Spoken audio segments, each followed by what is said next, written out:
A letter to God, इसकी summary आपको मैं बताऊंगा। यदि आपने अच्छी तरह से इस समरी को अच्छी तरह से सुन लिया तो मैं आपको दावे के साथ कह सकता हूं कि आपका 90% जो चैप्टर का मेन अंडरस्टैंडिंग हो कंप्लीट हो जाएगा।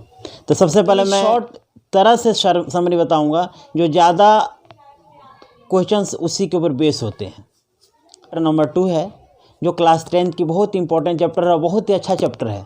इसकी समरी यह है कि लेंचो एक किसान होता है, वह टोटली उसकी जो जीविकापार्जन से लेकर के और बाकी जितनी भी चीज़ें व्यवस्था होती है टोटली वो खेती पर आधारित होती है।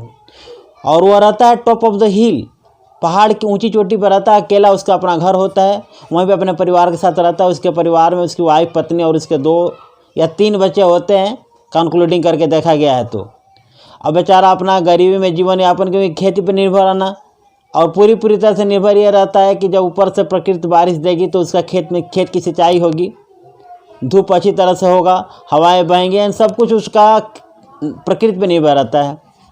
अब जबकि उसने अपनी पूरी फसल तैयार हो चुकी है, फसल को केवल एक पानी की ज़रूरत है, और पानी के लिए वो अपना भगवान से हमेशा उन्हें विनय करता है कि भगवान बारिश हो जाएगी तो मेरा खेत अच्छी तरह से, अगर उसकी सिंचाई हो जाएगी तो इस बार फसल अच्छी हो जाएगी, और फसल जब अच्छी हो जाएगी तो उस फसल से वो अपना जीविकापार्जन बढ़िया कर लेगा और कुछ अर्निंग भी कर लेगा, ऐसा वो सोच रहा होता है। लेकिन बहुत समय से बारिश नहीं हो रही थी, इसी ताक में बैठा रहता है। तो अचानक एक उसे दिखता है कि अब बारिश होने वाली है, बड़ी मन उसका खुशी से उमड़ पड़ता है। उसके बच्चे खेल रहे होते हैं, सबको बोलता है कि आज बारिश होगी, मैंने भगवान हमारी पुकार सुन लिए हैं। और अचानक शाम को जब बारिश होती है, जैसे बारिश की एक बूंद पड़ती है, उसको एक बूंद जो पड़ता है तो उसके मन के अंदर इतनी खुशी समाहित हो जाती है जैसा उसने कभी सोचा भी नहीं था। क्योंकि ऐसा ही अक्सर होता है कि जब हमें प्यास लगती है और कोई हमें एक बूंद पानी दे देता है तो हमें ऐसा लगता है कि अमृत मिल गया हो। सेम एज इट इज उसको भी ऐसा ही लग रहा होता है कि उसकी फसल अच्छी हो जाएगी और उसका जीविकोपार्जन और अच्छी कमाई भी हो जाएगी। लेकिन और धीरे धीरे जो बारिश हो रही होती है, बारिश से तूफान ओले में बदल जाता है, और उसी पूरी तरह से ओला जब पड़ना शुरू हो जाता है तो लेंचो इतना दुखी होता है कि बजाय अब पहले जितना खुश था उतना ही दुखी हो जाता है।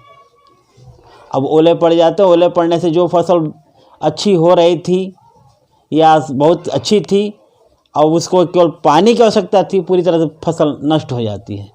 अब उसको निराशा के सिवा कुछ भी नहीं बचा। जितना उसने आशा किया था वो टोटली निगेटिव हो गया, निराशा बदल जाता है। अब बेचारा करे तो क्या करें, बड़ी परेशान।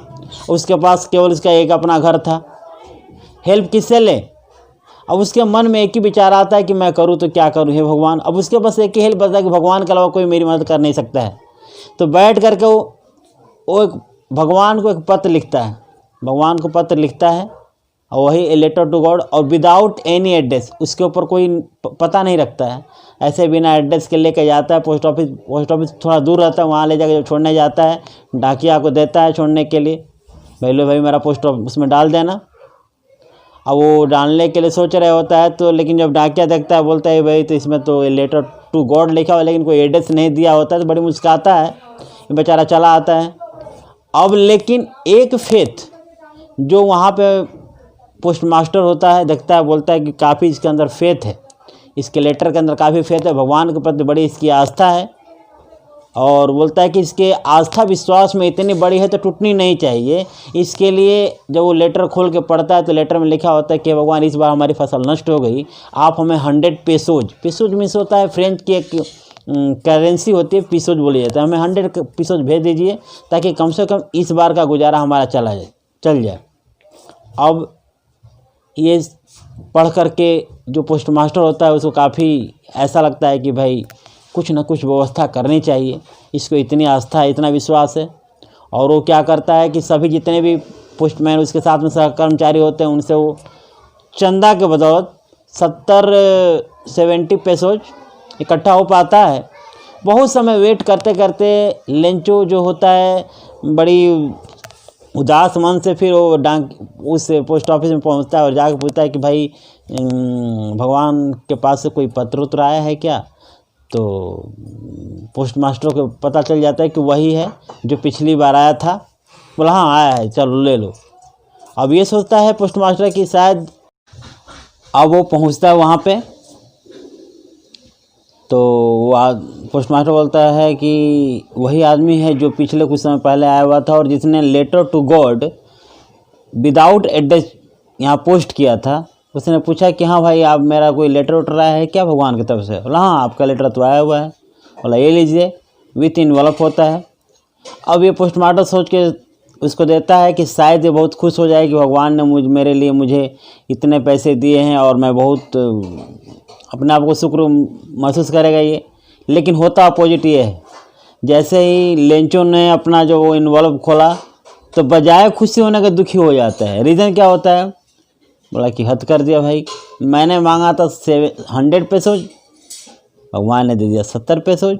बताओ 30 पेसोज, भगवान 30 पेसोज मतलब 30 रुपये कम नहीं दे सकते हैं। ये कहीं ना कहीं लगता है कि इसमें के जो कर्मचारी है ना, इन लोगों ने लगता है कि चुरा लिया है या वैसे ही निकाल लिया होगा। अब ये बातें जब पोस्ट मास्टर देखता है तो उसको बड़ी आश्चर्य होता है कि इसको खुश होना चाहिए था। लेकिन अब यहाँ पे बात आती है कि पोस्ट मास्टर को समझ में आ जाता है कि यह जो आदमी है गांव का है, इसके मन के अंदर कोई छल कपट नहीं है, इसको पूरी आस्था भगवान में है और ये जानता है कि ईश्वर कभी भी गलती नहीं कर सकता है। इसकी आस्था ईश्वर के साथ में जुड़ी होती है, इसीलिए तो वह उसे ब्रंच ऑफ क्रूक्स बोलता है। कौन? लेंचो बोलता है कि यहाँ पे जितने भी भगवान, अगली बार आप पैसा भेजना ना तो कभी भी इन पोस्ट ऑफिस के द्वारा मत भेजना, क्योंकि इसमें ब्रंच ऑफ क्रूक्स मतलब इसमें ठग ही रहते हैं, इसमें चोर रहते हैं। ये पूरी कहानी इसी लेंचो पर आधारित थी जो मैंने आपको समझाया। पूरी कहानी में जो सबसे बड़ा जो इम्पोर्टेंट क्वेश्चन है कि लेंचो कौन था, हु वाज लेंचो, लेंचो रहता कहाँ था, where did he live, summary मैंने आपको बता दिया। और ये समरी के ऊपर जो है बहुत सारे क्वेश्चन आंसर होंगे जो आपको समझ में आ गया होगा। तो अगली वीडियो में मैं आपको इसके ऊपर जो भी क्वेश्चंस है, जो भी आंसर है, मैं आपको डिटेल्स बताऊंगा। और आप हमारे साथ अगर बने रहेंगे तो आपको 100% बोर्ड में जो आने वाले क्वेश्चंस हैं ना, उसको मैं आपको बता सकता हूँ। एक एजम्पशन में बताऊंगा भी कि किस तरह से आप अपनी तैयारी करेंगे तो आपको अच्छे से अच्छे मार्क्स आ जाएंगे। आशा करता हूँ हमारी वीडियो आपको बहुत पसंद आई होगी। बाकी सब्सक्राइब कीजिए हमारे चैनल को। धन्यवाद।